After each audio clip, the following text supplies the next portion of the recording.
under one roof. Come on. In a house of sounds. It's one love, y'all. Forever and ever. We are free. We are love. We're round. We're skinny. We're big. We're small. But we have love in our heart. And we want you in, as long as you bring the love.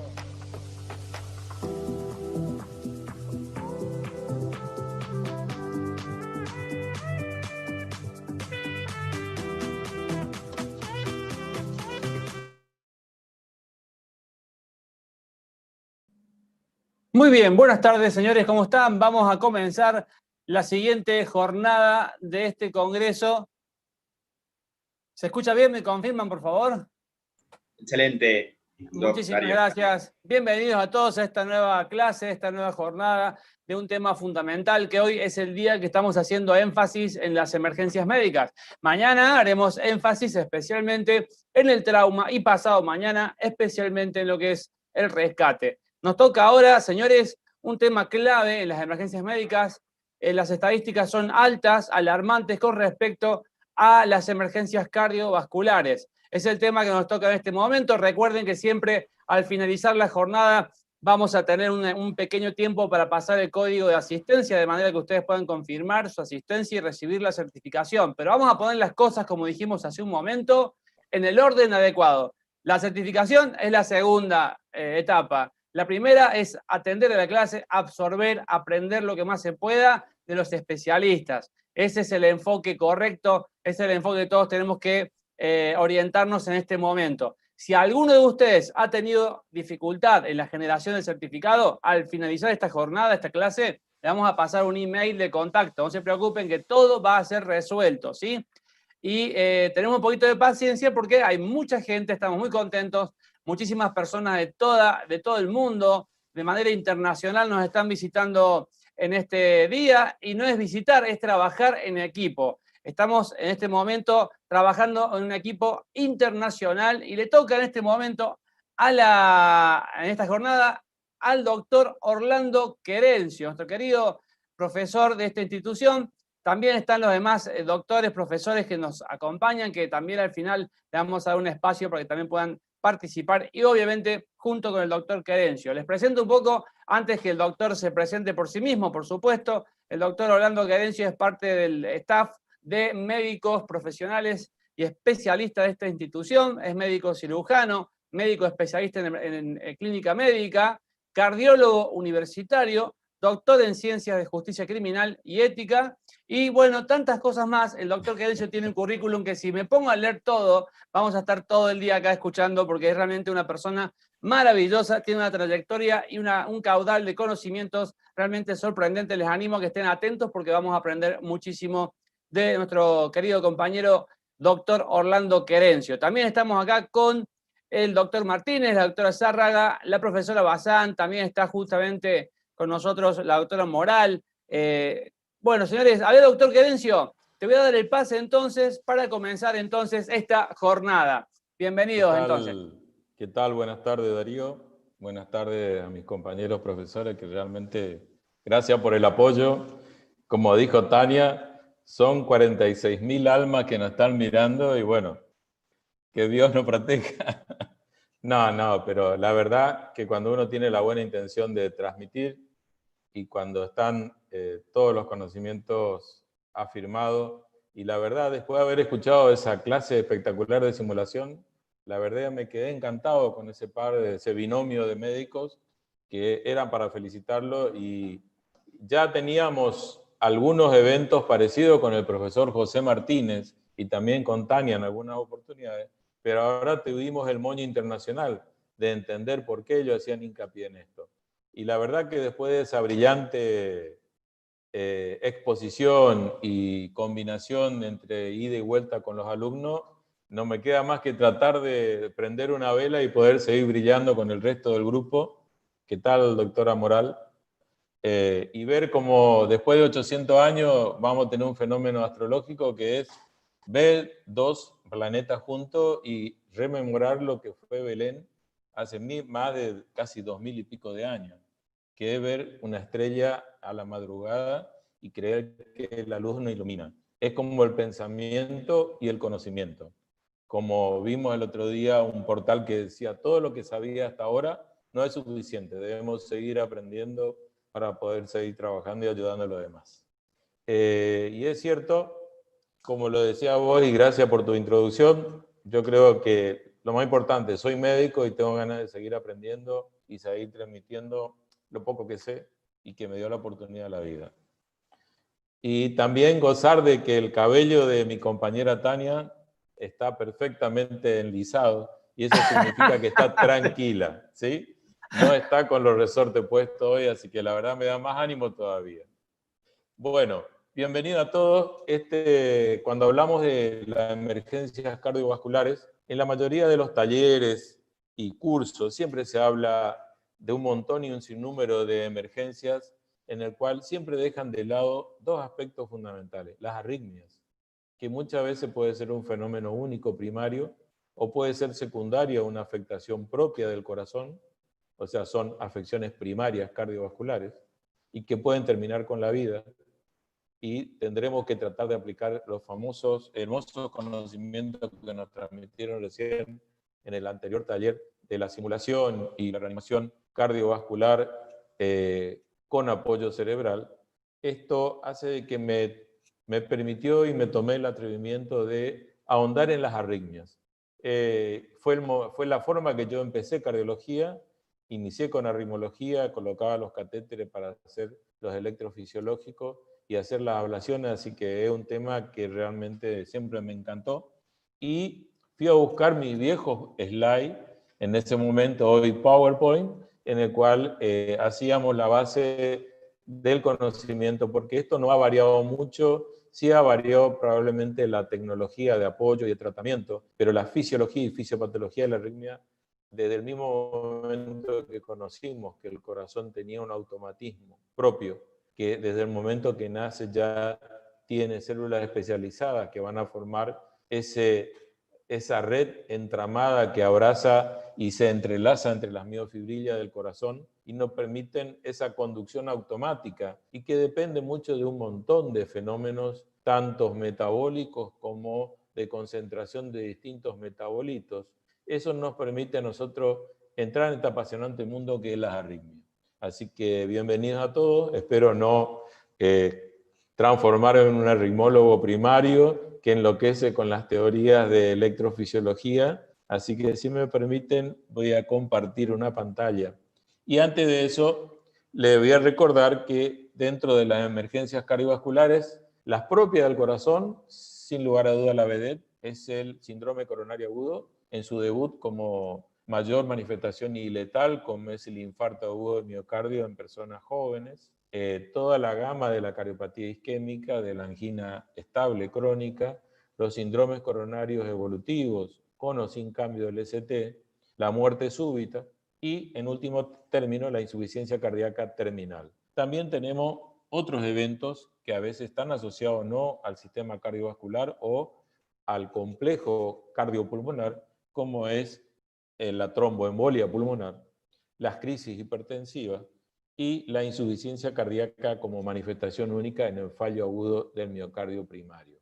De todas esas 4 o 5, y el accidente cerebrovascular, por supuesto, de todas ellas vamos a tocar dos temas: las arritmias y vamos a ver los síndromes coronarios agudos, un punto de vista de la fisiopatología, de cómo se produce. Y ahí vamos a hablar de Valentín Fuster, ese médico cardiólogo hispanoparlante radicado en Nueva York, que fue el que describe el accidente de placa.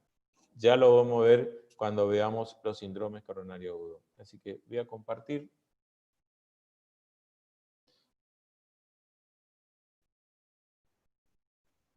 ¿Se ve?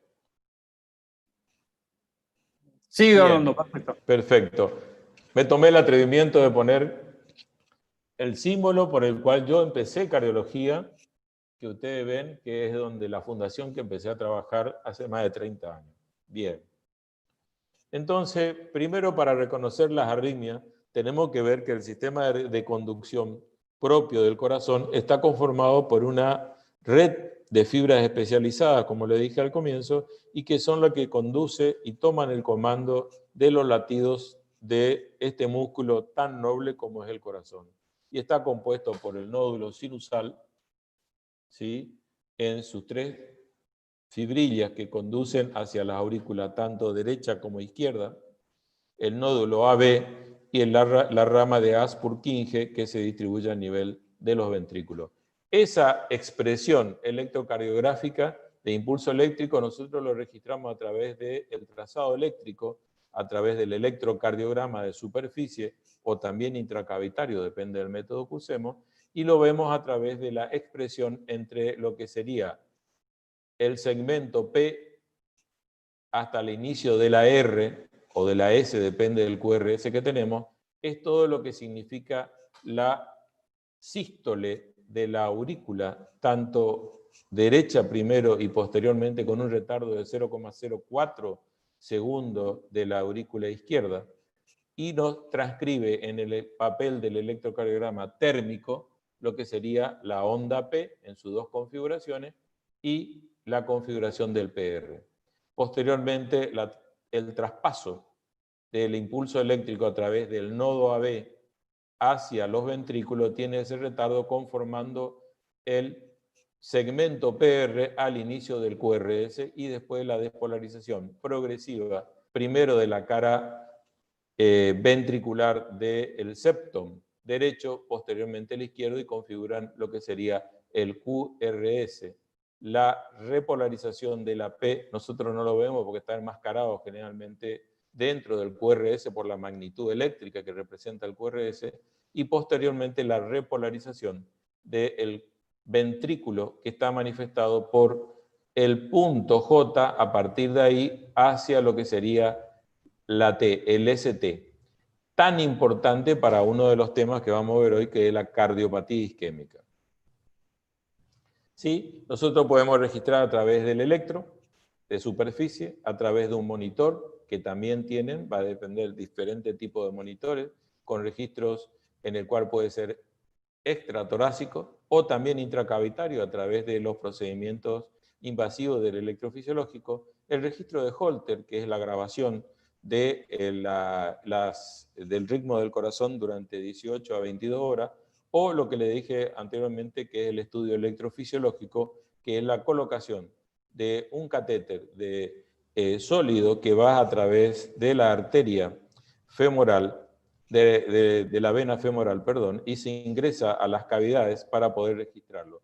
También hay otro registro que acá no está anotado, que es el transesofágico, en el cual a través de una sondita de tipo nasogástrica cortada, se le coloca por dentro un catéter de estimulación de marcapaso y con eso se coloca un lagarto del electrocardiógrafo y podemos ver la configuración eléctrica de la repolarización y despolarización del corazón, específicamente mirando la onda P. Generalmente fue cuando tenemos casos de arritmias, como el caso de las arritmias rápidas de origen supraventricular, en el cual no podemos discernir si es una reentrada o si es una taquicardia auricular, en el cual necesitamos, incluso a través de dicho catéter, podemos hacer la estimulación eléctrica y poder entrar en la arritmia y provocar esa pausa de estimulación y hacer la cardioversión de esa arritmia supraventricular solamente con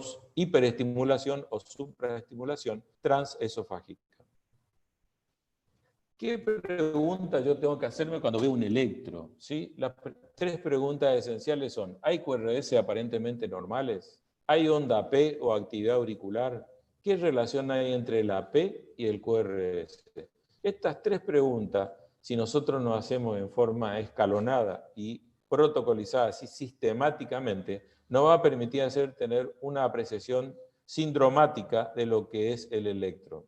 Sin lugar a duda, cuando miramos un electrocardiograma, en esta tira electrocardiográfica está incompleta, porque nos está faltando la guarda de referencia que tiene que tener todo trazado electrocardiográfico, porque eso nos va a permitir a nosotros ver la típica onda normal de lo que se ve en este electrocardiograma. Si ustedes ven acá, el trazado electrocardiográfico es típicamente, se ve la onda P que se halla precedida en todo lo largo de los 8 o 9 complejos que tenemos y con un segmento de retardo hasta que aparece la onda R, porque es positiva, que generalmente es el segmento PR, que después posteriormente veremos cuánto dura. La P presente son iguales y constantes, el eje de la P está a más 60, o sea, está entre el eje de ABL y las precordiales generalmente B4, B5 y B6. La morfología característica del QRS normal,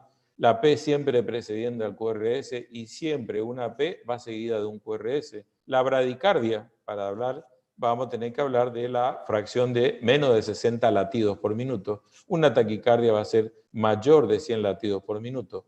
Y ahí vienen y tenemos que definir. Antes de entrar en las definiciones electrofisiológicas de las arritmias del corazón, lo primero que tenemos que hacernos, aparte de esas 3 preguntas esenciales que vimos, es: ¿está comprometido o no está comprometido hemodinámicamente este paciente? ¿Por qué? Porque a nosotros la conducta inicial, y ya lo vimos en el anterior taller cuando hablamos de reanimación, en la evaluación de los signos vitales, nosotros tenemos que buscar que haya riesgo de vida.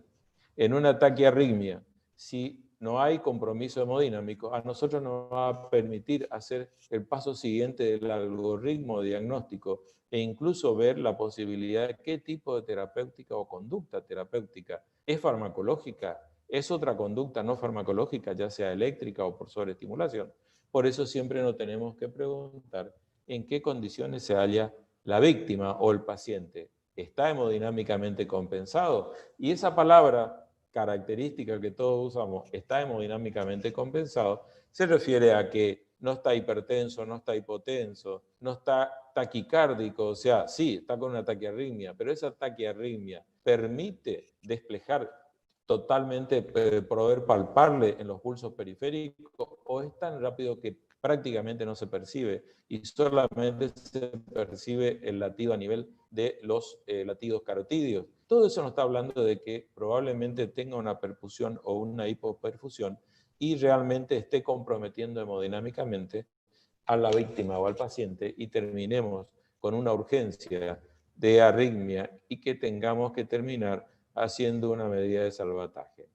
¿Cuáles son las características de arritmias supra? Tenemos la taquicardia sinusal, la taquicardia supraventricular, el aleteo auricular y la fibrilación auricular. Estadísticamente, la más común en las personas jóvenes es la taquicardia sinusal. Está asociada a la ansiedad, está asociada a ciertas situaciones en las cuales por estímulo externo, generalmente presores, aumenta la frecuencia cardíaca. Ahora, la situación de la taquicardia ventricular puede ser una taquicardia supraventricular sostenida o paroxística, y eso va a depender del tipo de taquicardia supraventricular, qué tipo de arritmia es y cuál va a ser la terapéutica. El aleteo auricular, también otra arritmia rápida de la aurícula, y la fibrilación auricular. De las 4, la más frecuente en los jóvenes es la taquicardia sinusal. La más frecuente en mayores de 45 a 50 años, y cuando nos manejamos en el ambiente sudamericano y específicamente en nuestra zona, donde la característica más frecuente es la fiebre reumática temprana y donde la afectación de la fiebre reumática en las personas jóvenes hace que haga una miocardiopatía dilatada, generalmente la fibrilación auricular está presente antes de la tercera década de la vida y está asociada generalmente a una valvulopatía. La valvulopatía más frecuente es la mitral. En este trazado electrocardiográfico, si miramos, fíjense que hacemos la suma de cuántos R tenemos en cada cuadrito para hacer el ritmo, la frecuencia que tenemos. Lo primero que tenemos que hacer es la semiología. ¿Tiene una P? Nosotros miramos que hay una P previa que tiene un segmento de conducción hasta el QRS, lo suficiente y se mantiene en todo constante, es regular. Los complejos QRS son finos, son positivos, es una taquicardia sinusal. ¿Sí? Ahora, cuando hay una arritmia, ¿qué quiere decir? Que del regular que venía en cada latido esperado, nosotros podemos tener la presencia de un latido anticipado o retrasado. En este caso tenemos un latido anticipado. Fíjense que viene el complejo viene la P, el complejo QRS, y el que sigue, el complejo QRS, ya no tiene una onda precedida. Si ustedes miran la configuración, ven que es un ritmo sinusal precedido y seguido de un ritmo no sinusal, que es una extrasístole. Es frecuente porque casi prácticamente va uno al lado del otro, y está hablando de que es una extrasístole supraventricular frecuente. ¿Por qué es supraventricular y frecuente? Primero, frecuente por la cantidad de veces que se repite en la tira en esos 25 a 50 milisegundos de trazado. A la vez, es supraventricular porque tiene la misma orientación del QRS de base, es extremadamente delgado, tiene la misma duración del QRS de base. Eso habla de que el origen es bien alto, es perisinusal y probablemente sea de origen y va a depender de la derivación de la aurícula derecha.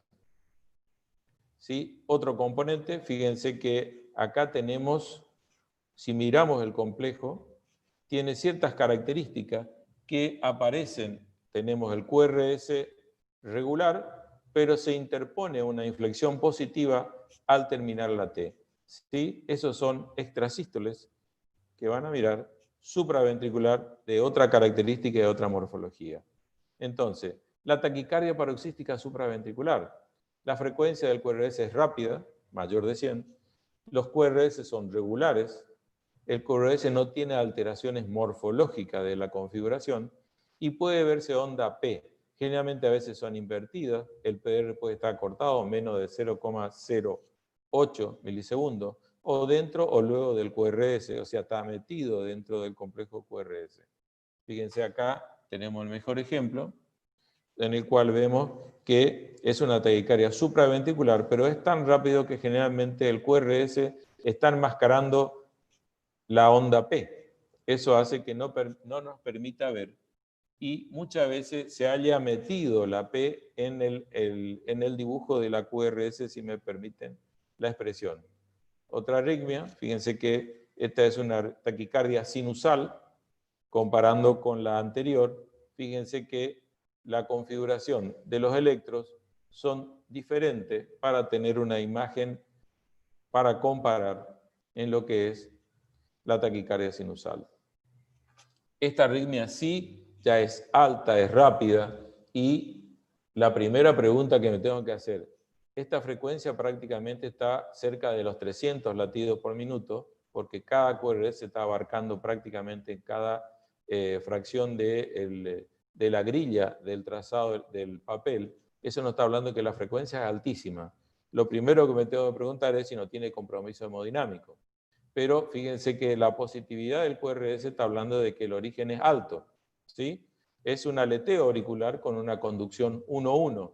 ¿Por qué cumple los requisitos del aleteo auricular? Porque fíjense que el QRS es positivo en la derivación, ¿sí? Es fino, delgado, pero tiene una inflexión que cada vez que ustedes miran, que probablemente esté metido en forma retrógrada la despolarización de la aurícula.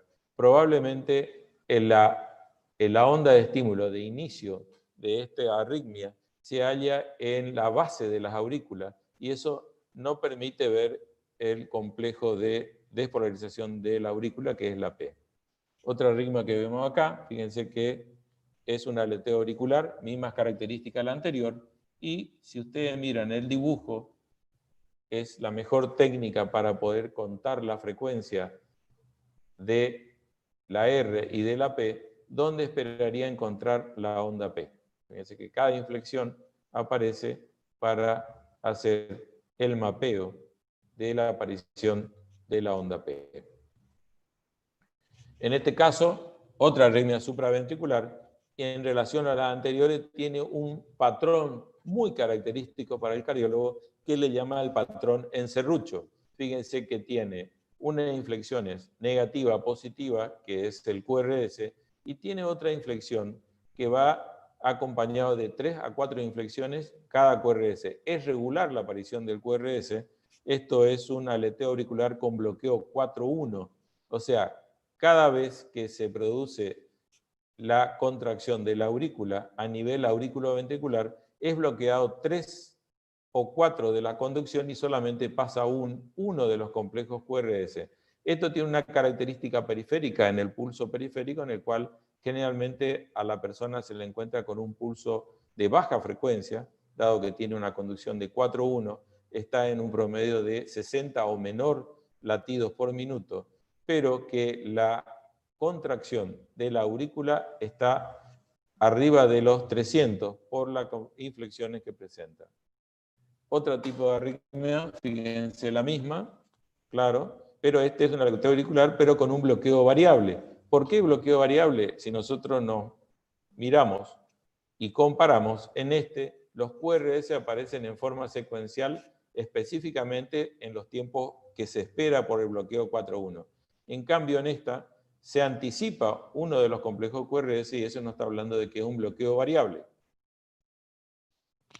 Entonces, es un ritmo regular, generalmente, frecuencia auricular entre 300 latidos por minuto o más.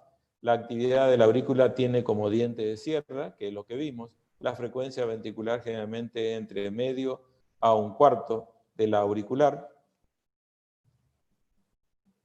La otra tipo de arritmia es esta. Esta es una de las más frecuentes que uno ve en personas de adultos mayores o que tengan antecedentes de cardiopatía, y la característica es, los complejos son generalmente ensanchados, de gran voltaje, va a depender del tipo de derivación que utilicemos, pero tiene una característica. Generalmente tiene unas inflexiones irregulares de diferentes potenciales que va entre QRS y QRS. Primero, la secuencia de QRS son variables, la distancia, o sea, está hablando que es irregular, y lo otro no se haya precedido por una onda P. Esta es la típica característica fibrilación auricular. ¿Sí? Otro tipo de imagen similar, solamente que es una fibrilación auricular, el complejo es mucho más chico, pero tiene la misma constitución.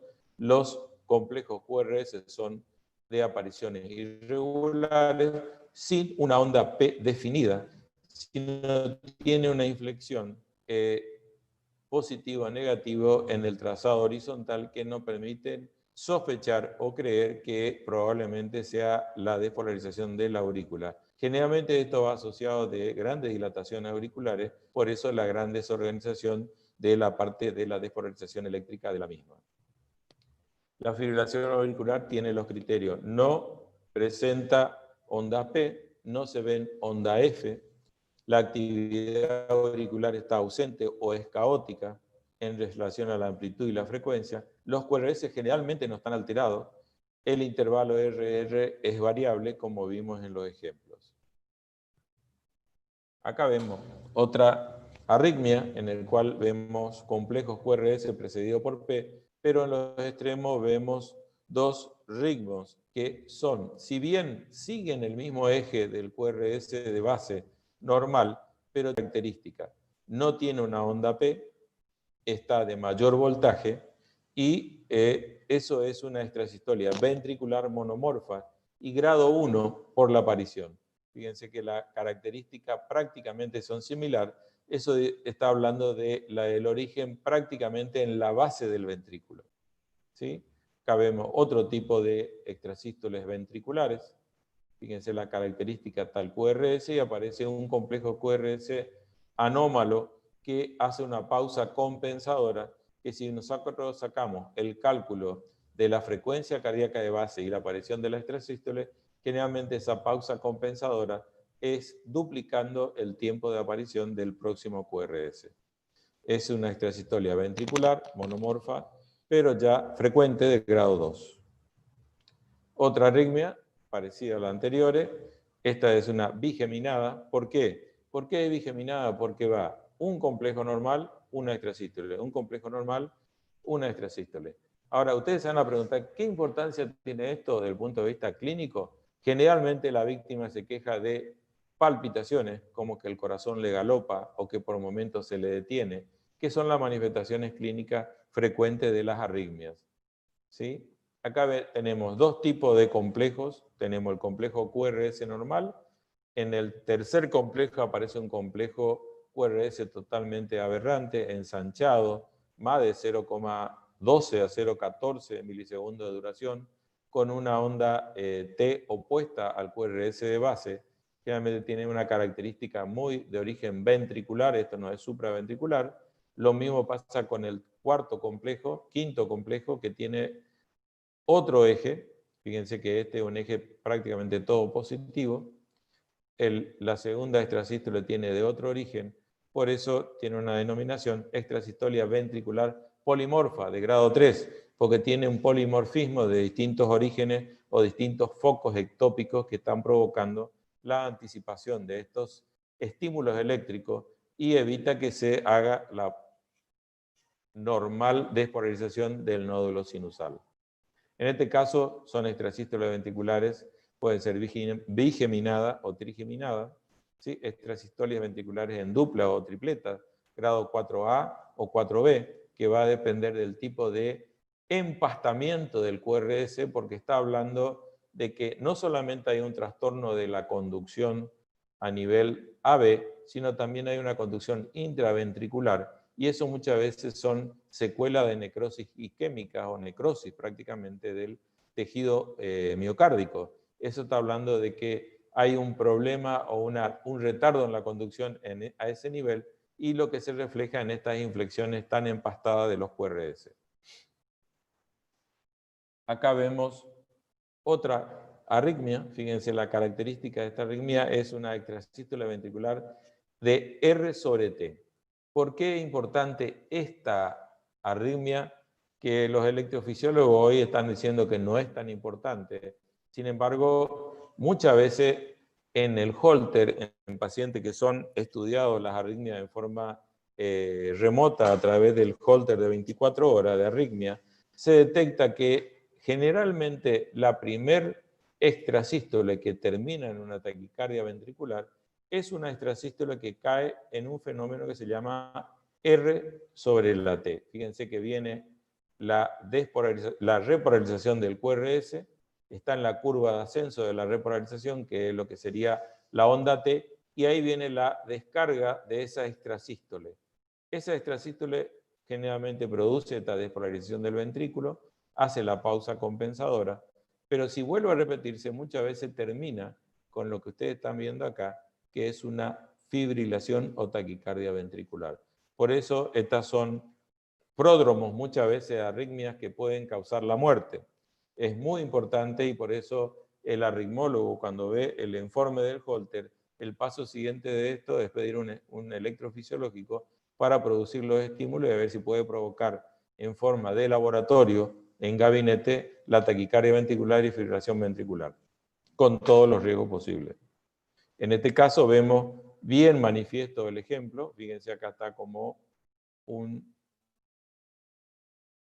una demostración, el dibujo, donde se ve la onda T. En la cúspide de la repolarización aparece el fenómeno de el QRS y acá se ve el electro. Esto que está acá es el dibujo representado en esta arritmia, que es la arritmia que provoca y termina en una taquicardia o fibrilación ventricular. Esta característica tiene un complejo que es de mayor y de menor intensidad. Está hablando una característica de la fibrilación ventricular del pronóstico de este tipo de arritmia. Ese es un fenómeno de R sobre T. Esta es la otra arritmia, que son las que nosotros tenemos que tener suspicacia y tener observación, porque es una taquicardia ventricular. Y acá viene otra vez el algoritmo de la pregunta: ¿compromete hemodinámicamente al paciente o no? Porque si está comprometiendo al paciente, este tiene una indicación, es una emergencia, y es la indicación de la desfibrilación a través del uso del desfibrilador, ya sea en cualquiera de sus variantes. Acá vemos que viene una salva de taquicardia ventricular, en el cual tiene una pausa y recupera nuevamente con un ritmo sinusal, dos complejos, y vuelve otra vez a tener. Son taquicardia ventricular paroxística, que está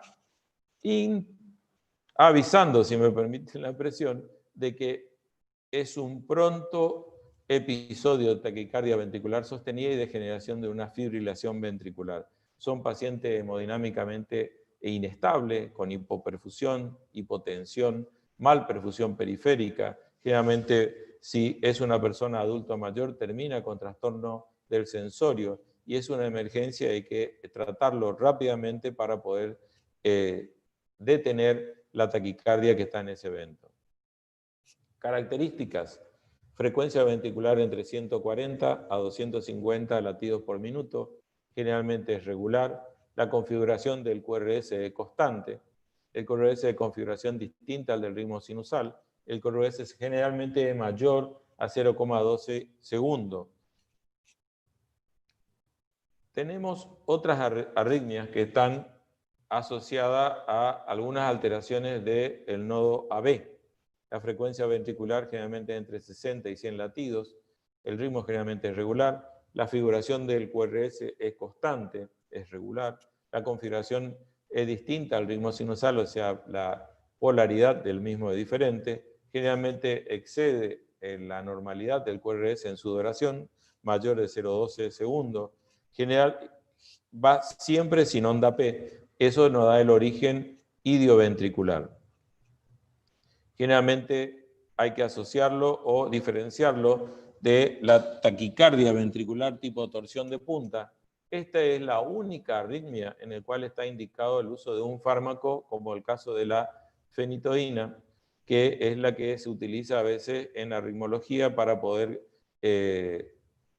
suprimir este tipo de taquicardia. Va asociada a problemas metabólicos o a uso de algunos medicamentos, como el caso de la lidocaína.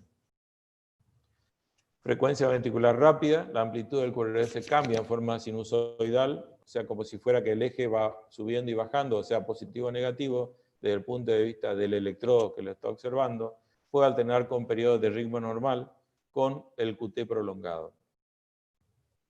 Y el fenómeno por el cual se asocia a veces con intoxicación de algunos medicamentos, como el caso de, por ejemplo, la quinidina, que se usa a veces para cardiovertir una cardioversión de farmacológica de una taquicardia supra.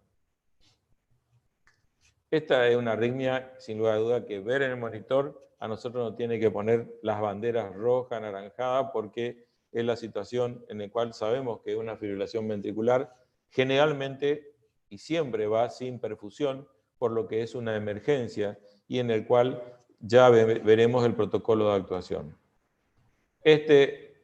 Si bien no es una línea totalmente horizontal, pero sí sabemos que es la cuarta arritmia más frecuente que vemos en el monitor de un desfibrilador, generalmente en la etapa prehospitalaria, que es la sistolia, y generalmente o fibrilación ventricular fina, porque prácticamente, fíjense que no se ve prácticamente ni un tipo de QRS que nos podamos asimilar de que hay una contracción desde el punto de vista eléctrico. La morfología del QRS es variable, impredecible en duración, amplitud y frecuencia. Esos son todas las taquiarritmias. Estamos hablando de frecuencia acelerada. ¿Alguna pregunta hasta acá? Por favor, pueden usar el chat o si me ayudas, José o Emi.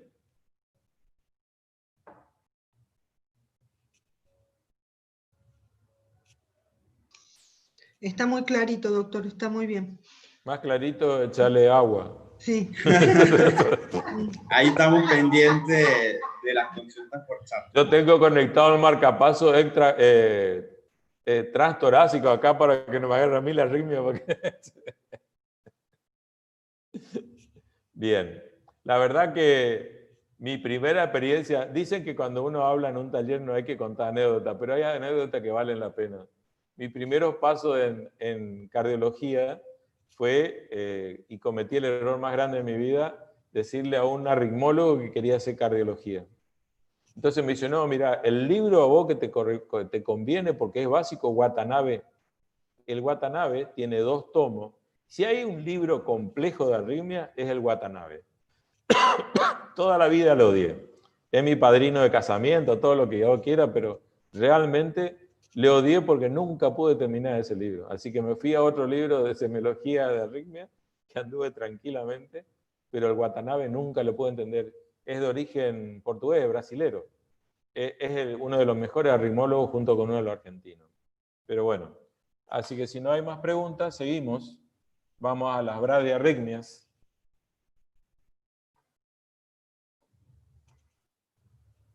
Ahí está. Bien, bradiarritmia. Generalmente, para hablar de la bradiarritmia, tenemos que primero pensar cuál es la frecuencia cardíaca habitual o la frecuencia que podemos registrar como considerar dentro de los parámetros normales, que es lo que siempre hacemos hincapié en los cursados de paramédico, como también en medicina táctica, y en cualquier curso en el cual se atiende a una persona y hablamos de signos vitales, tenemos que saber los parámetros normales. En este caso, cuando hablamos de bradiarritmia, el ritmo sinusal normal se considera que es una frecuencia entre 60 y 100 latidos por minuto. Cuando estamos por debajo de ese valor de 60, comienzan las arritmias o las bradiarritmias, que son las bradicardias. Y eso otra vez tenemos que hacernos la pregunta que vimos al comienzo, al inicio. ¿Compromete o no compromete el estado hemodinámico del paciente? Segundo, ¿tiene P por delante del QRS? ¿Tiene QRS normal? ¿Hay una diferencia en los QRS? Eso nos va a permitir discernir a nosotros qué tipo de características tenemos. ¿Sí? Entonces, en este caso, la frecuencia cardíaca está por debajo de 60, está entre 46 y 50, pero tiene la característica que dije al comienzo. Es precedido por una onda P, tiene una duración de 1, 2, 3, 4 por 4, 16, 0,16 segundo de segmento PR, tiene una inflexión. Esta es una derivación que me permite ver la primera inflexión, una R pequeña con una S profunda, en el cual está hablando de que tiene la mayor activación del lado izquierdo, yo lo estoy viendo de atrás. Esta es una precordial, generalmente es una D2 o D3, o generalmente son las primeras precordiales B1 o B2. Vamos a ver si es una unipolar o derivaciones de miembro, pero generalmente yo ya sé por la característica del complejo QRS. Cuando nosotros tenemos ya esta frecuencia, fíjense que hay una prolongación del segmento, hay 1, 2, 3, 4, 5, 6, 7, 8, hay más de 0,20 segundos de duración, estamos hablando que hay un bloqueo, y es de primer grado porque cada P está seguida de un QRS con una duración más o menos de la misma característica, y tiene una espiga del QRS en angosta, menor de 0,08 segundos. Es un bloqueo de primer grado por la característica de la duración del segmento PR. PR y QRS presente, P y QRS de morfología habitual, la relación P-QRS 1 a 1, que es lo que acabo de describir, intervalo PR constante, y el intervalo PR es mayor de 0,20 segundos.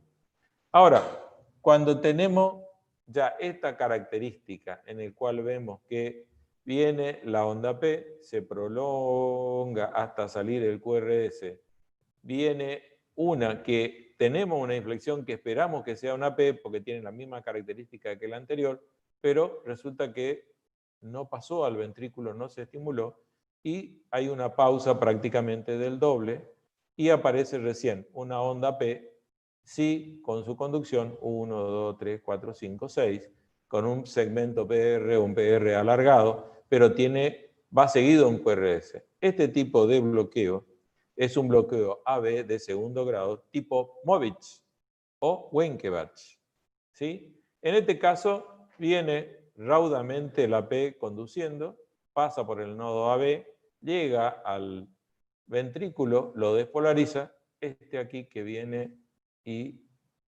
abruptamente deja de conducir a nodo AB, viene la segunda contracción de la P, no conduce. Y esto es un bloqueo AB de segundo grado, pero ya es un Movich 2. ¿Sí?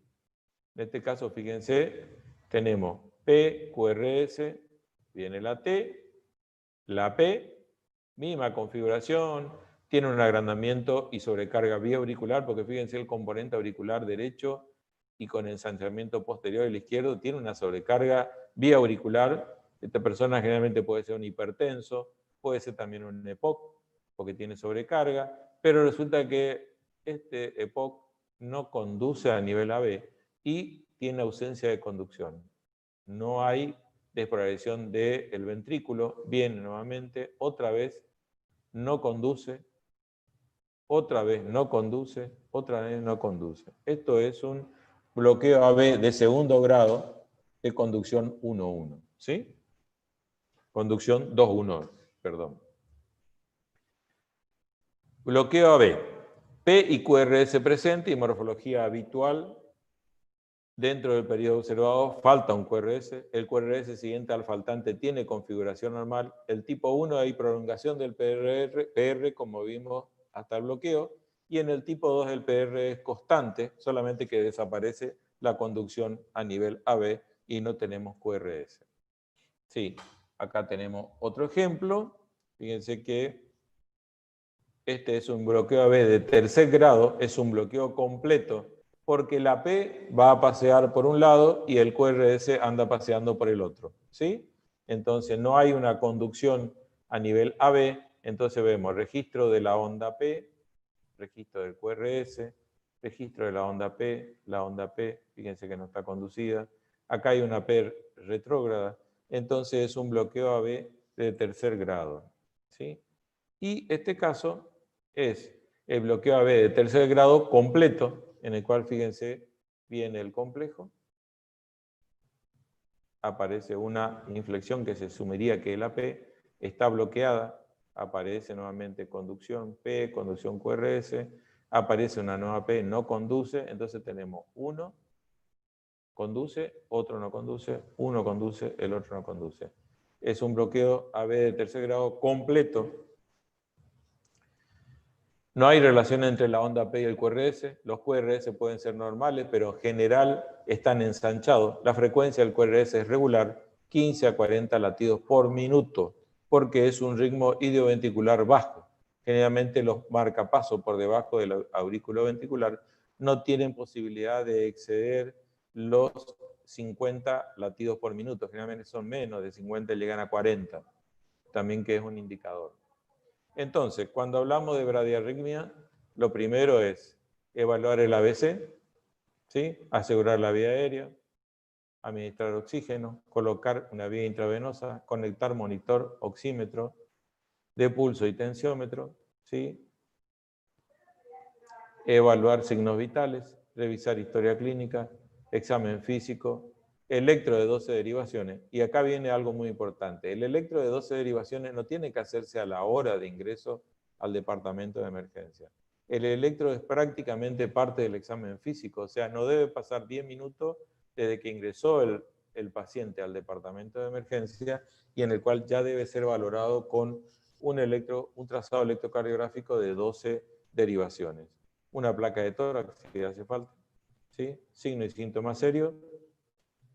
Tenemos, no, sí, vemos. Atropina, marcapaso. Si no responde a la atropina y tenemos un marcapaso transcutáneo, lo podemos usar, o si no, directamente vamos a la dopamina, porque el test de atropina es lo que nos va a permitir a nosotros de ver si responde o no responde, si aumenta o no la frecuencia. Si no aumenta, directamente pasamos ya al uso, si tenemos disponible, los cardiodesfibriladores que teníamos en la época de los DAINE. El DAINE 300R venía con un marcapaso transtorácico externo. El tema es que yo le puedo asegurar, yo lo probé, y tener el estímulo eléctrico en el diafragma es como si ustedes se autoprovocaran un hipo.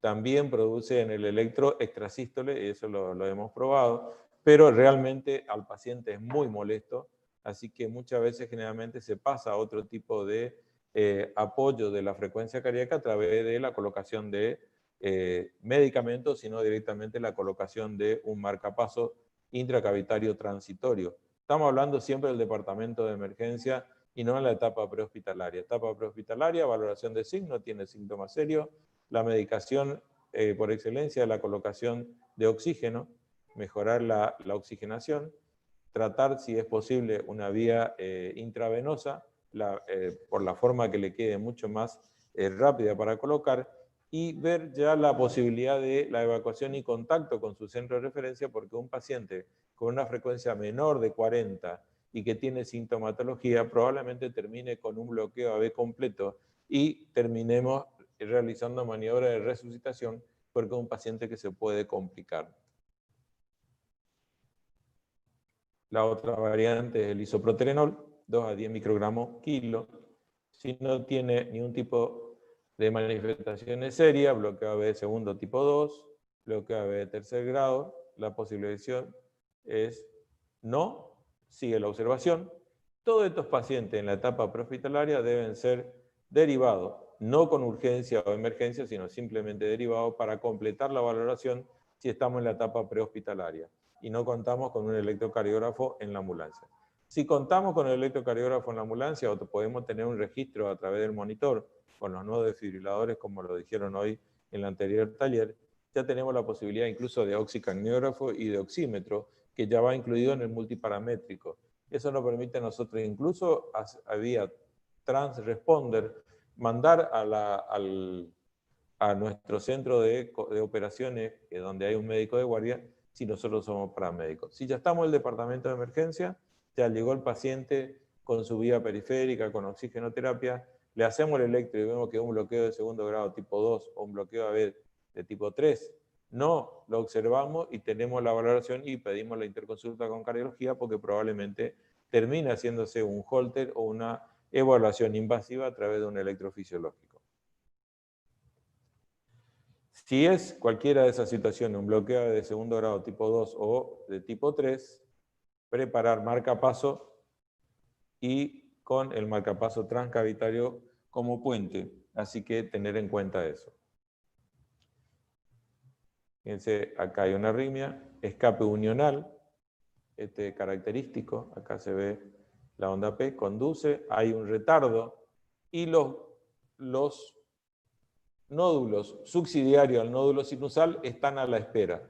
Si va bajando la frecuencia y ninguno de esos nódulos de escape o puntos de escape no aparecen, puede aparecer a nivel del nódulo AB un escape unional. En la medida que se acerca a la punta del corazón, los complejos QRS se van ensanchando, se hacen más aberrante la conducción, pero por lo menos es un ritmo de escape. Y la frecuencia cardíaca a nivel del escape unional generalmente es entre 50 y 60, por debajo del nódulo AB, ya cuando estamos sobre la rama de As-Purkinje, generalmente las frecuencias bajan de 50, llegan a 40, incluso hasta 30, en el cual no se olviden que eso tiene compromiso hemodinámico.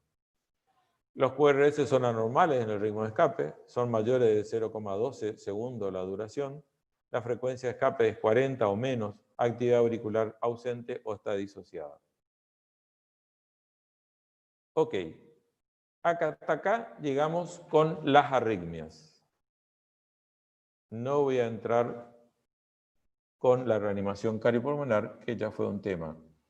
José, doctora Tania, doctora Alejandra, profesora Emi, doctor Darío, si están algún comentario o alguna pregunta en el chat, que yo no puedo verlo, yo estoy viendo a través del Zoom. Así que hola, doctor Orlando. Sí, sí, hay unas consultas, vamos a ver si las vamos respondiendo. Alta participación a nivel de YouTube. Llueven las felicitaciones, doc. Así que gracias. bueno, acá haciendo un conjunto de tomar nota a las consultas que más se repiten, y es que tienen cierta inquietud a referencia de los soplos cardíacos. Ellos preguntan mucho a qué se deben los soplos cardíacos y si tienen alguna consecuencia. Bien, primero que nada, yo soy, como lo verás, como todo internista, soy metódico y sistemático. Primero que voy a preguntar es, ¿cuántos años tiene el que tiene el soplo? Porque muchas veces, y ahí vamos por grupo etario, El recién nacido, como recién está madurando y recién está modelando la configuración cardíaca, acuérdense que cuando estaba con el circuito cordón umbilical, la arteria umbilical, placenta ingresaba al cordón de la criatura o del feto o del embrión, la circulación está shunteada a nivel de la aurícula, por eso están los agujeros intraauriculares que los foramen, que uno es el oval, que es el más grande. Eso hace de que haya un shunt, porque la sangre oxigenada entra en forma invertida como sangre venosa, mal llamada sangre venosa, sino oxigenada, y hace un circuito inverso. Cuando los primeros golpes de respiración, cuando la criatura hace el primer movimiento respiratorio y evacúa el acnio, generalmente hay un fenómeno de descompresión y compresión a nivel de las cavidades cardíacas y hace que esa membrana se fusione y genere el cierre y funciona como un tabique verdadero, virtual, a nivel auricular, interauricular. Eso hace que automáticamente el shunt desaparezca y ahí ya se convierta en la gran circulación y la pequeña circulación. Todo ese proceso hace de que a nivel del tórax del chico se transmite ciertos sonidos que son interpretados como los soplos inocentes. Todo soplo detectado por un pediatra que generalmente no está avesado a la detección de un soplo es llamativo y por eso viene la consulta a los 7 o 8 días al cardiólogo para detectar. Y hoy, por suerte, ya tenemos registros electrocardiográficos del recién nacido. Estamos hablando en el siglo XXI, ya tenemos la posibilidad de hacer un eco para ver si no tiene un trastorno congénito, como son todas las malformaciones congénitas que van asociadas. Y por supuesto que el pediatra al recepcibirlo, al haber la aspiración de la fauce, de las fosas nasales, la misma perita usó para ver la imperforación anal, porque la imperforación anal va muy frecuentemente asociada a muchas anomalías cardíacas y esofágicas. Por eso, si se hizo eso y pasó todo esos estadios de evaluación y ya el chico ha evaluado su primer consulta a los 7 días de nacido por el pediatra, ya la madre contenta, el papá festejando, y le dice, mire, tiene un soplo. Generalmente la interpretación del soplo en esa etapa se lo considera como que es habitual que aparezca por la hiperdinamia. Acuérdense que el chico está con una frecuencia cardíaca mínima de entre 150 y 170. Eso hace de que un corazón de un tamaño de una sístole de 20 mililitros, frecuencia altísima, hace de que la semiología sea muy conflictuada. Solo con el fonocardiograma, a través de la eco, se puede discernir si son soplos sistólicos o soplo diastólico o soplo de escape. La mayoría de las veces en el recién nacido los soplos son inocentes y generalmente tienen una valoración periódica cada 6 meses, cada año, en el cual cuando se desarrolla y la constitución se haya ya conformada, la mayoría de los soplos que son funcionales desaparecen, excepto un soplo, que es más frecuente en la mujer, más frecuente en los delgados que en los pícnicos o en los mesos, generalmente es la persona longilínea, y que va asociada a la laxitud ligamentaria, los dedos en chorizo, ¿sí? Y ciertos aspectos, que es el prolapso de la válvula mitral. Ese prolapso de la válvula mitral habitualmente en la mujer le queda como que cuando está durmiendo por ahí siente que hay 2 o 3 latidos que vienen de más. Vieron que cuando uno está en silencio a la noche, cuando no escucha los auriculares, música, no está mirando tele, siente que por ahí 3 o 4 latidos que aparecen antes de los latidos que vienen, porque aparte frecuentemente son personas con bradicardia sinusal, que es por su constitución. Ese prolapso, cuando no produce otras manifestaciones más que la sensación de los latidos anticipados, no suelen ser tratados ni suelen ser evaluados. Cuando va asociada a la hipotimia, a presíncope, en el cual la persona refiere estar parada a la mañana y abruptamente pierde la estabilidad, toca el piso, pero ya se despierta, se llama drop attack, no llega a perder la conciencia, son pacientes que van a tener que ser sometidos a una evaluación electrocardiográfica de superficie, un Holter de superficie, que es el Holter de 24 horas, y posteriormente se hace el TIL test. El tilt test generalmente se le recomienda, por ejemplo, a las personas que uno más quiere, que Emi ya sabe quiénes son esas personas. El tilt test es un estudio que se llama la Rockenbach, que es la cama rotante en el cual se le hace a la persona cambiar de posiciones, de levantar de Trendelenburg a Trendelenburg invertido en forma abrupta varias veces, y si no se puede provocar la sintomatología, se le agrega isoproterenol que aumenta la frecuencia cardíaca. Ese es el tilt test. Muy molesto para la persona, y como generalmente son muy ansiosas este tipo de personalidades, va asociada mucho a un componente psicosomático. De cualquier manera, el prolapso de la válvula mitral en la adolescencia es tolerado adecuadamente, salvo después de los 18 años, cuando ya el desarrollo espondostatural es ya constituido, los puntos de osificación ya están conformados, ya prácticamente el individuo no va a crecer más de eso.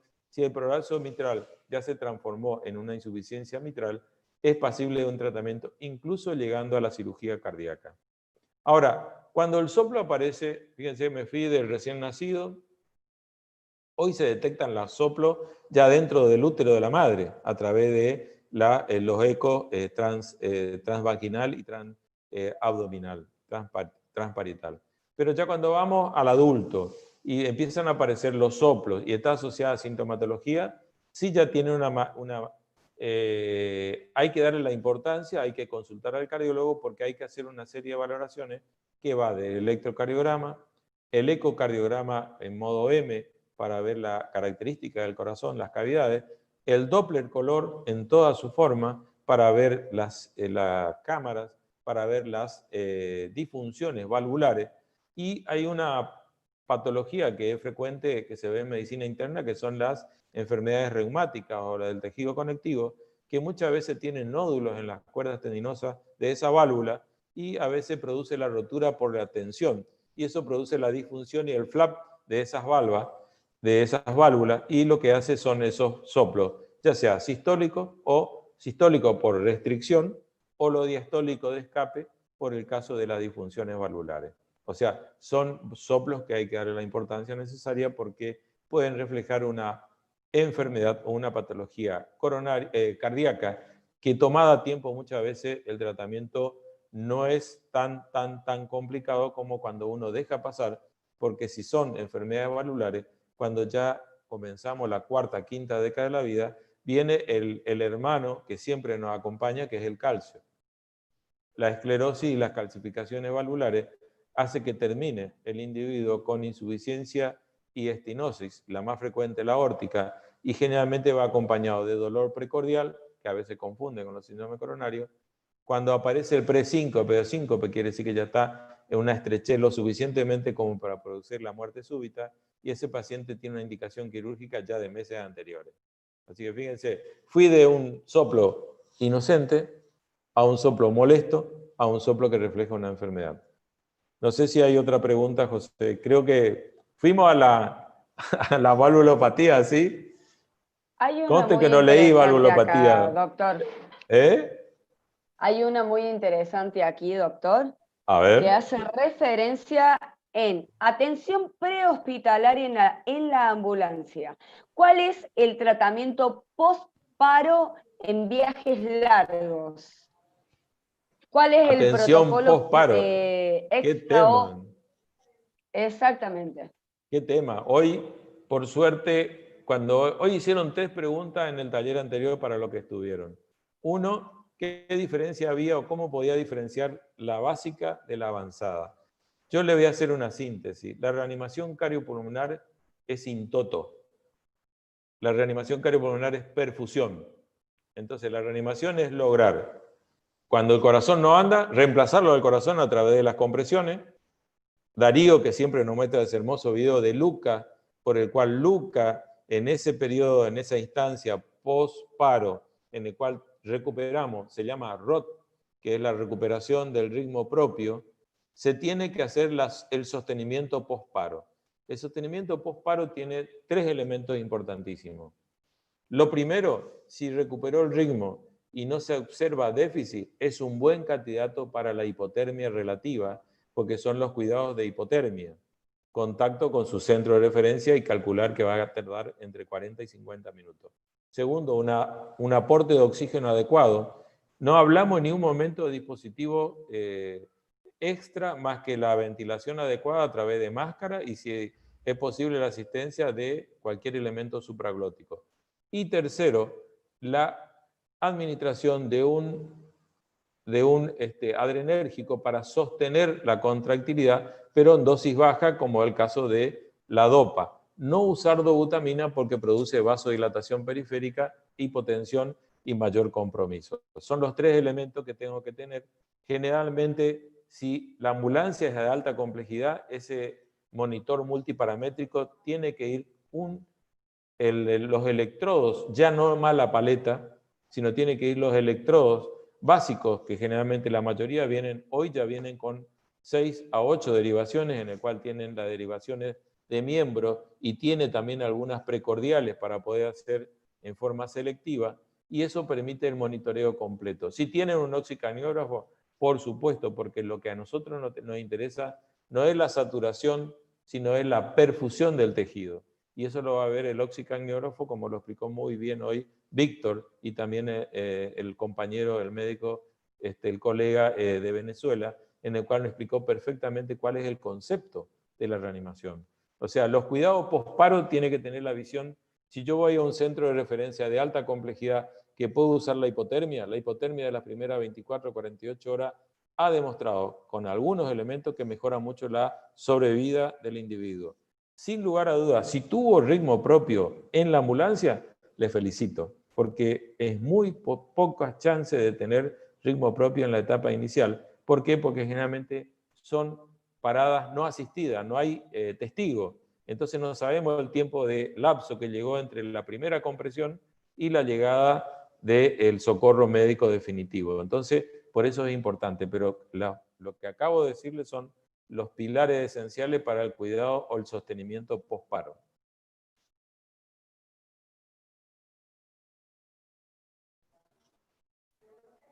José, Ale, Excelente, Eli. doctor, excelente. Sí, excelente. Coincidentemente con lo que dijo hoy el médico Yo pregunté algo hoy, Ale. Venezuela. No se entendió cuando yo pregunté porque A él ver. interpretó el tema de la doble dosis. ¿Se acuerdan que, por supuesto que Ajá. ya el protocolo del 2012 en adelante no se usa más el concepto de arritmia ventricular resistente a la terapia eléctrica? ¿Se acuerda que sugería 3 descargas en batería? Sí, Eso era sí, pérdida de tiempo. Hoy es compresión, descarga, droga, compresión, descarga, droga, compresión, descarga, droga. Esa es la alterna. sistemática. Ujú. Exactamente. Pero ayer, como no sabía cómo era el tema, me enfoqué a buscar los adelantos en la terapéutica eléctrica y hablaban de usar descargas eléctricas superiores al doble de lo que administra un desfibrilador común bifásico. Hablaban de 480 a 600 joules de una sola descarga. Empezaron a trabajar con la aplicación de dos paletas, de 2 parches autoadhesivos de desfibriladores y hacer la descarga sincrónica simultánea.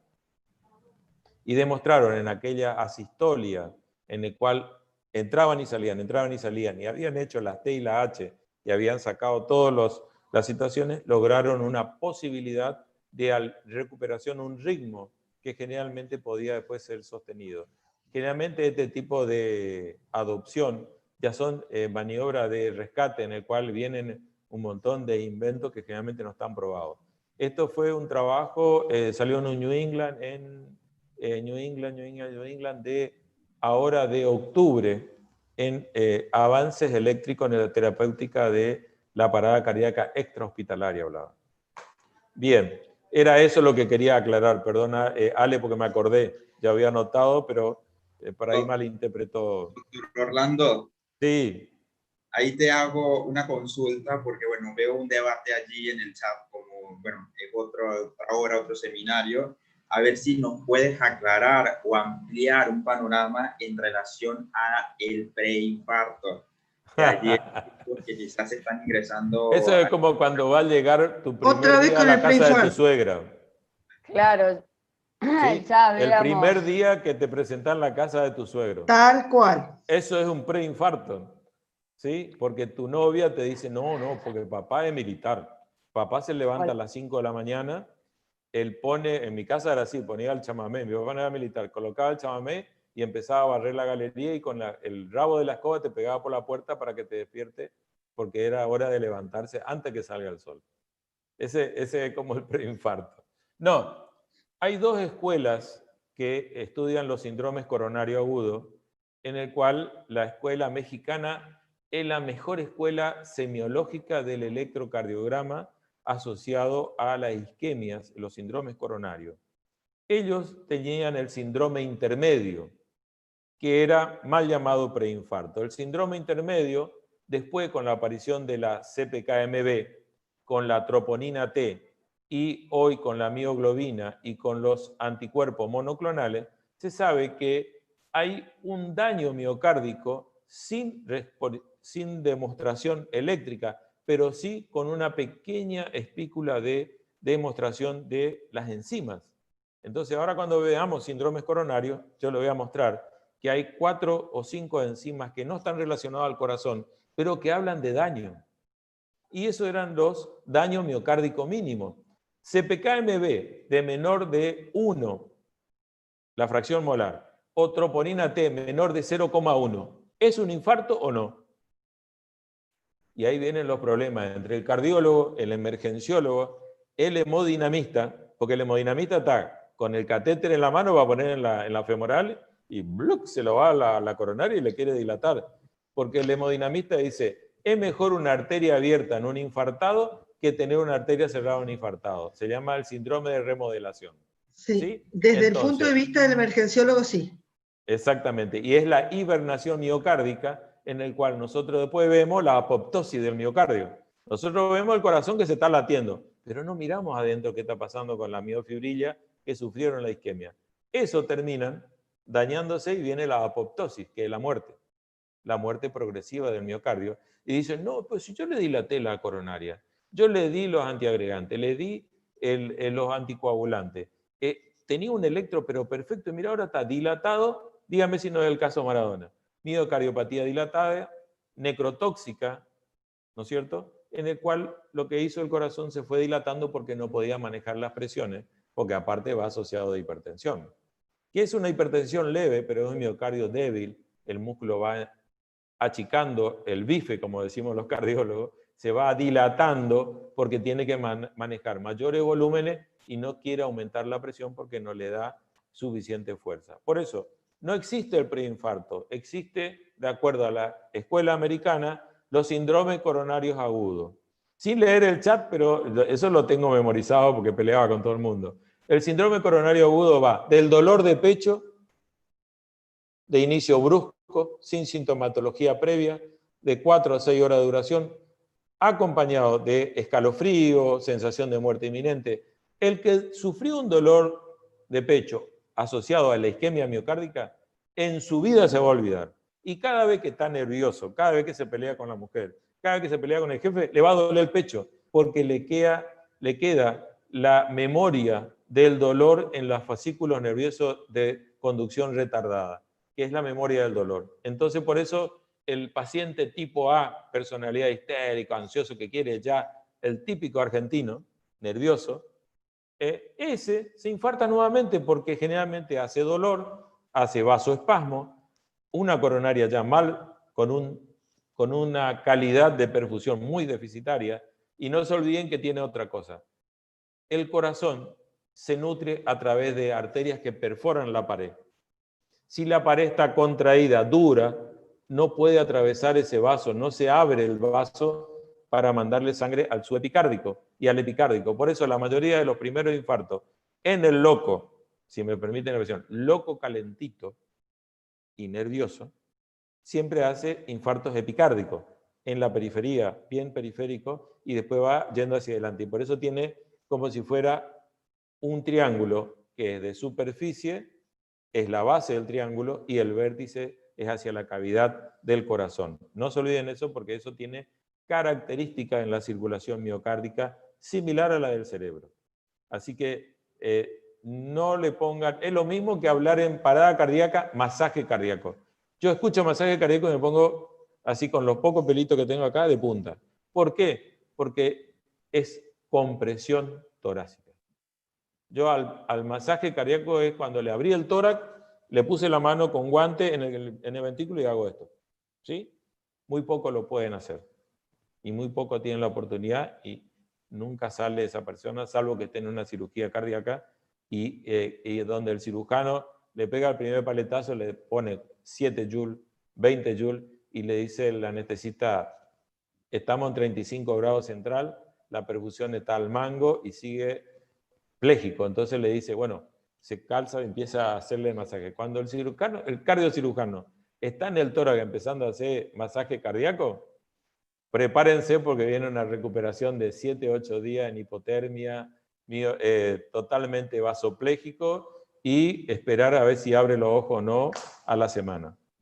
Pero básico, no existe el preinfarto. Doctor. Excelente explicación. No le den mi dirección Acá porque ya hay veo lo que una eran consulta preinfartos. más. Sí. No, somos varios reaccionando a favor del no preinfarto. No preinfarto. Doctor, Sí. Acá hay una consulta muy Ese interesante como el preembarazo. que si usted la pudiera abreviar de manera... Claro, el preembarazo, el prediabetes, el pre-todo, che. ¿Puede hablar brevemente sobre el taponamiento cardíaco y repasar el protocolo en el ámbito prehospitalario? Bien. El taponamiento cardíaco es una de las situaciones cataclísmicas que puede sufrir un individuo en una atención prehospitalaria. Generalmente te lo da la anamnesis rápidamente que sufrió un trauma cerrado de tórax o tuvo alguna situación en la cual algún procedimiento invasivo, un cateterismo y se fue de alta y en forma abrupta empezó con falta de aire y dolor transfixiante en medio esternal. Tiene dos características. Falta o ausencia de pulso y con ingurgitación yugular, que está hablando la presencia de líquido en la cavidad del pericardio, que es la bolsa serosa que engloba al corazón y es una cavidad virtual. Es parecido al neumotórax, solamente que en el pericardio es mucho más chiquito y necesita una mayor movilidad por las diferentes contractilidades. Ustedes miren esto. Este es el ventrículo derecho y este es el izquierdo. El corazón se contrae así. Esa movilidad hace de que necesite toda la cavidad pericárdica móvil. Cuando hay líquido, y va a depender del tipo de líquido, si es seroso, si es secundaria una itis, generalmente primero tiene fibrina y eso generalmente no manifiesta hasta que realmente el líquido sea lo suficientemente grande. Pero si es un contexto de una cirugía cardíaca reciente y anda en la etapa tardía de la cirugía ya caminando, a veces un trombo que quedó del resto de la cirugía cardiovascular porque le abrieron el pericardio, se aloja en el tracto de salida del ventrículo izquierdo, donde comienza la aorta. Eso comprime el anillo aórtico e impide la sístole del ventrículo y eso puede causar taponamiento. Y por eso tiene la ausencia de pulso con latidos presentes y la ingurgitación yugular. No tiene la desviación de la tráquea porque eso ya es para neumotórax. Ninguno de los dos se puede llegar al extremo porque es altamente la sospecha. Y es la única indicación del avenamiento por punción pericárdica en la situación a veces preinstitucional en entornos austeros, no en la etapa prehospitalaria de la atención del trauma, porque en la Argentina lamentablemente ese tipo de procedimiento está vedado para el técnico, ¿sí? E incluso para el médico solamente tiene que hacerlo en un ambiente semiquirúrgico como el departamento de emergencia o el quirófano. Creo que fui lo más cortito y elegante de Emi. Excelente, doctor Querencio, excelente. Bien, doctor Martínez, ¿alguna consulta más que se me haya pasado? Si no, vamos finalizando este taller. Doctor Querencio, ¿algo más que quiera acotar? Doctora Moral Zárraga Martínez. No, excelentísimo, doctor Orlando. Felicitaciones, de verdad. Allí agradecimientos en el chat se desbordan los comentarios. Muy claro la explicación, esa síntesis que nos acabas de dar. Doctor, felicitaciones. Así que por mi parte y las consultas estamos excelentes. 20 de 20. Bien. Un comentario, la verdad que me hubiera gustado hablar del síndrome coronario agudo, pero le digo, el síndrome coronario agudo no es una arritmia, es la enfermedad coronaria misma en el cual se mimetiza por un montón de sintomatología que muchas veces si el emergentólogo o el paramédico no está entrenado para detectarlo, es el mismo arlequín porque se disfraza. Y muchas veces pasamos por alto algunos signos o sintomatología que si no lo tenemos en la sospecha no lo vamos a detectar. Como dice Tania, si ustedes no saben lo que buscan, jamás lo van a encontrar. Así que muchas gracias a todos. Excelentes las preguntas y gracias a todos los profesores y bueno, al Instituto Badra, por supuesto, por permitirme a mí mantenerme actualizado. Gracias, Darío. Excelente, Lindo, doctor doctor, muy Orlando bien. Querencio. Muy bueno, muy bueno. No sé si los profes quieren decir algo más para ir terminando, profes. No, muy clarito, muy bueno estuvo. Muy clarito. Perfecto. Excelente. Orlando, un gusto, un gusto. Un aplauso virtual Excelente, para el doctor excelente. Querencio. Un placer, doctor. Excelente exposición. Bueno, vamos a ir cerrando esta jornada. Recuerden que estamos enfocados en lo que es la actualización y el perfeccionamiento, las últimas recomendaciones, así que son clases cortas, dinámicas y muy específicas. Al mismo tiempo, quiero mostrarles un poco cómo es el tema de la asistencia nuevamente. Para eso voy a compartir la pantalla, pero no olviden que no hace falta que coloquen en este momento la asistencia si no pueden. Si están en el teléfono, por ejemplo, les va a complicar en este momento abrir la página web. Entonces, guarden el código de asistencia. El código de asistencia es único por cada jornada y después más tranquilos entran a la página web y lo colocan y confirman la asistencia. No hay que hacerlo en este instante. Eso es porque estamos en un congreso justamente y hay una gran flexibilidad para que ustedes puedan o terminar de ver la clase si es que no pudieron verla toda o confirmar la asistencia más tarde. Voy a compartir la pantalla para mostrarles algunas cuestiones en las cuales vamos a ir avanzando. Si en algún momento la página web se pone lenta, tengan paciencia porque son picos altos de demanda, pero hasta el momento venimos muy estables. El Congreso ha sido realmente una respuesta insospechable. Hemos arrancado con algunas dificultades técnicas esta mañana, ya superadas, por supuesto, hemos trabajado intensamente en eso. Y muchas gracias a todos ustedes por la paciencia, la espera y por estar acá y honrarnos con la presencia, por supuesto, de cada uno de ustedes. Ahora sí, voy a compartir la pantalla. Señores, estén atentos, por favor, porque en primer lugar vamos a pasar, profesora Emilce, si te parece, el email de soporte técnico. Tenemos un email que hemos abierto especialmente para este congreso, ¿sí? No escriban si hay alguna dificultad con el certificado, no escriban por WhatsApp, porque los WhatsApp están totalmente, por supuesto, colapsados. Vamos a usar un correo electrónico y por orden de llegada iremos atendiendo caso por caso. Que tranquilo que vamos a atender todos los casos que surjan. Entonces, el correo electrónico es certificaciones.ib y latina B larga o B alta, ¿sí? certificaciones.ib@gmail.com. Voy a repetir, certificaciones.ib@gmail.com. IB es como el logo, las siglas de Institución Badra, como ven acá en la pared, en esta pared de fondo en la que estoy, ahí están las siglas IB, ¿no? Entonces, certificaciones.ib@gmail.com. Ahora bien, señores, atentos todos, por favor. Voy a compartir la pantalla para mostrarles rápidamente. Ya anotado eso, vamos a anotar a continuación el código de asistencia de esta jornada, que estuvo a cargo del doctor Querencio. El código es Congreso 99, perdón, Congreso 99, Congreso 99, todo mayúscula, ¿sí?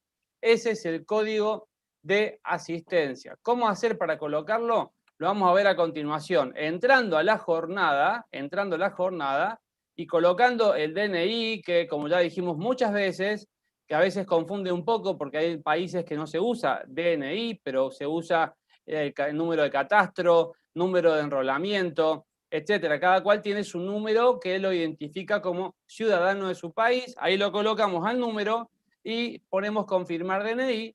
Luego vamos a colocar el código de asistencia que yo les acabo de pasar, Congreso 99. Una vez colocado el código de asistencia, no lo hagan ahora mismo, lo pueden hacer más tarde, así están todos atentos a la transmisión, ¿sí? Una vez confirmada la asistencia, ponen descargar certificado, ¿sí? Descargando el certificado, van a la página donde, colocando nuevamente el DNI, ya allí van a ver la lista de certificados. Si se generó mal el certificado, si tiene no sé, algún error en los caracteres porque es automático, bueno, escriban a certificaciones.ib@gmail.com e iremos atendiendo a cada caso. Podemos tardar un poquito, pero quédense tranquilos que vamos a atender todos los casos. Cualquier dificultad con respecto a las certificaciones, escriban a ese correo. Por último, los invitamos también a sumarse en un proyecto de integración internacional iberoamericana. Voy a mostrar la pantalla y con esto, por supuesto, vamos a ir cerrando. Esto lo vamos a mostrar en casi todas las jornadas, por supuesto. Acá van a ver que va a aparecer un rato unos logos. Tenemos dos lugares a los cuales ustedes se pueden suscribir. Hay un consejo que es internacional de profesionales de la salud en las áreas de emergencias médicas, rescate y trauma. Es un consejo donde podemos realmente intercambiar material, conocimientos, actualizaciones, se hacen tareas de investigación y hay registros en este consejo internacional. Hay registro de médicos, cada uno según su especialidad, enfermeros, paramédicos también, personal de rescate, operadores y especialistas del área. Es decir, ustedes pueden suscribirse y formar parte de esta red internacional. ¿Cuánto cuesta? Nada, es gratuito, es sin fines de lucro y es totalmente gratuito, ¿sí? Aquí este link que van a ver en la página, esto está en la página principal del Congreso, ¿sí? En la página principal del Congreso, ustedes hacen clic en este botón que está Quiero sumarme ahora y los va a llevar a un grupo de Telegram. Usamos la aplicación Telegram, que es una aplicación muy parecida a WhatsApp. Funciona casi igual. Esta aplicación permite tener grupos de miles de personas, por eso es que estamos usando Telegram y no WhatsApp. Al mismo tiempo, van a ver del lado derecho, están en la PC, un comité de instructores, porque es otro proyecto internacional, es una red internacional donde podemos estar todos los que nos dedicamos a la capacitación, a la educación, a la instrucción en el área de emergencias médicas, rescate y trauma. Cualquiera de ustedes, o que esté en el tema, o les interese, por supuesto, avanzar, compartir conocimientos, están invitados también a incluirse en ese proyecto. Es gratuito y es sin fines de lucro. Si hacen clic en Quiero sumarme ahora, también les va a llevar a la aplicación Telegram. No olviden, Telegram está en el Play Store de Android, van a encontrar Telegram. En el App Store de iOS, de iPhone, también van a encontrar Telegram. Telegram funciona muy parecido a WhatsApp, tiene la versión web también. Es muy bueno y pueden sumarse, están todos invitados a esta red realmente que se va a formar con realmente un aporte colaborativo sin precedentes en lo que es, por un lado, profesionales de la salud y por otro lado, instructores. Los proyectos que se pueden lograr en conjunto, sumando fuerzas.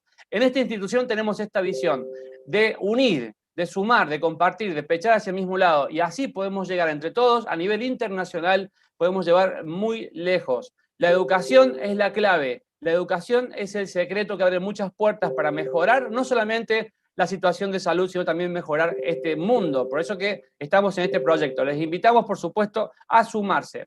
Bueno, con respecto entonces, haciendo un resumen de todo lo que hemos hablado, se pueden sumar estos dos grupos de Telegram, por supuesto, uno para profesionales de la salud, otro para instructores. En ese grupo quédense ahí unos días, le vamos a mandar un formulario para que después registren y ya vamos a usar un software para estar interactuando en la página web, etc. Ahora, con ese grupo de Telegram ya estamos compartiendo un mismo espacio que es el primer paso fruto de este congreso.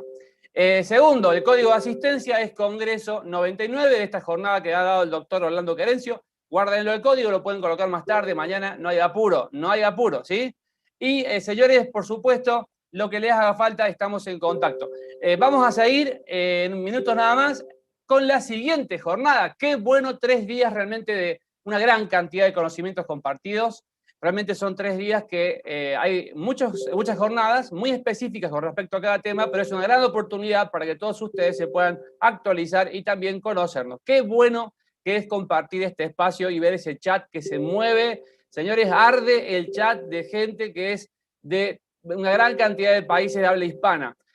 Bienvenidos y los esperamos en la próxima jornada, en minutos nada más, a las 5:30, si no me equivoco, sigue la próxima jornada. ¿Algo más para decir, profes? Profe Milce, doctor Querencio, doctor Martínez, muy bien, todo ok, entonces no hay duda, señores, entonces nos vemos en la siguiente jornada, en minutos nada más. Un fuerte abrazo para todos, chao.